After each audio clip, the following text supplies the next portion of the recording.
Kiravering. Kiradim. Assalomu alaykum. Va alaykum assalom. Keling. Assalomu alaykum. Bemorlarimiz juda ham qiziqishyapti. Rezultat qanaqa bo'ldi? Fikrlaringizni shuning uchun so'ramoqchi edim. Bugun nechinchi kun? Bemalol. Va alaykum assalom. Bugun Betka klinikaga kelganimga 7 kun bo'ldi.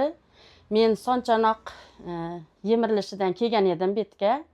YouTube kanalidan ko'rdim Sherzodbekni. Shunga kelgan edim. Xudoga shukr, hozir 7-kun davolanayotganimga yaxshiman, natijalar zo'r. Bu yoqqa kelmasimdan oldin men dorilarsiz, ukollarsiz, hattoki uje yuramay qolgan edim. Hozir mana dorisiz, ukolsiz 7 kun yaxshi yuribman. Natija yaxshi. Ko'p joylarga borganmisiz? Ko'p joylarga borib davolanganman. Lekin Natija bo'lmagan. Xudoga shukr, hozir mana o'zim bemalol yurib, ukol dorilarsiz yuribman. Artroz 3-daraja, suyak yemilishi 3-daraja. hozir yurib ko'rsata olasizmi? Ko'rsata olaman. Yurishlarim yaxshi, Xudoga shukr. Avvalgidek yuryapman. Yo'q, og'riq yo'q. Xudoga shukr. Rahmat aytaman kattakon. Kelmoqchi bo'lganlarga bemalol tavsiya qila olaman.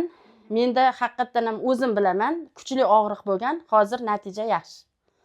Rahmat hammalaringga, lekin shu yerda xizmat qilayotganlarga ham rahmat.